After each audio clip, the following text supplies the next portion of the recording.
Assalamualaikum warahmatullahi wabarakatuh. Bismillahirrahmanirrahim. Materi untuk selanjutnya yaitu saya akan menerangkan mengenai larutan penyangga atau yang disebut sebagai buffer.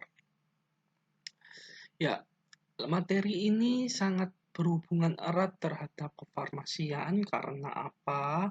Karena larutan buffer atau larutan penyangga ini digunakan untuk mempertahankan pH suatu setiaan farmasi seperti uh, kita ingin isotonisnya sama, pH-nya sama, seperti hanya sediaan tetes mata supaya tidak berubah, tidak terlalu asam atau tidak terlalu basah, ataupun sediaan-sediaan injeksi dan lain-lainnya. Ini adalah fungsinya untuk mempertahankan stabilitas obat berada pada rentang pH tertentu.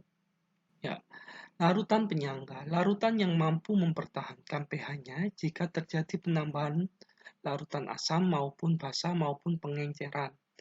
Nah, di sini kita tahu larutan buffer atau larutan penyangga itu ada buffer asam maupun buffer basa. Larutan buffer asam.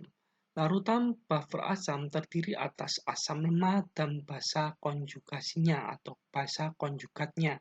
Contohnya seperti ya asam lemah yaitu asam asetat dengan natrium asetat atau asam nitril dengan potasium CN nitril ya. HCN dan KCN. Ataupun misalnya adalah H2CO3 dengan HCO3-. Ini adalah salah satu contoh buffer asam. Jadi buffer asam itu pasti terdiri atas asam lemah dengan basa konjugasinya. Jadi bukan asam kuat ya, jadi asam lemah dengan basa konjugasinya. Demikian dengan juga buffer basa.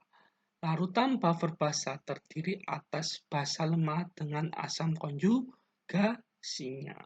Jadi bukan terdiri atas basa kuat dengan asam konjugasinya ya, jadi selalu basa lemah. Seperti apa basa lemah? NH4OH dengan NH4Cl atau NH4OH dengan NH4NO3 ya.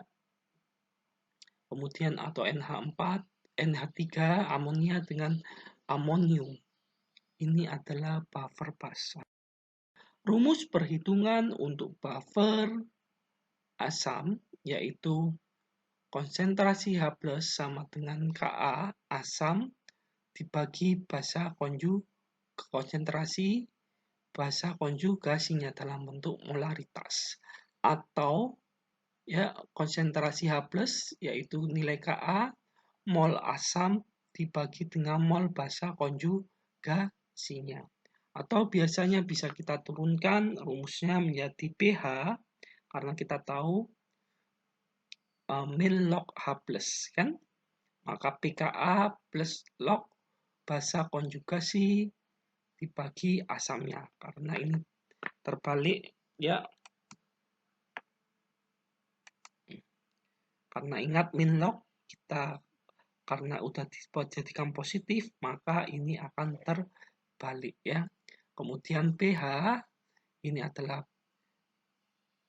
sama dengan pKa plus log mol basa konjugasinya per mol asam ya, seperti itu. Ingat hubungan nilai pKa dengan Ka ya. Jadi pKa adalah min log Ka. Semakin rumus untuk perhitungan buffer basa yaitu konsentrasi OH- sama dengan Kb basa per asam konjugasinya atau log atau sebelahnya ini ya, yaitu konsentrasi OH- sama dengan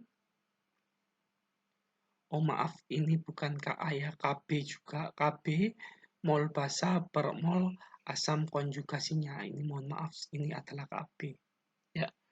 Sehingga pH sama dengan pKb plus log asam konjugasinya per basa, atau pH sama dengan pKb ditambah log mol asam konjugasinya per mol basa.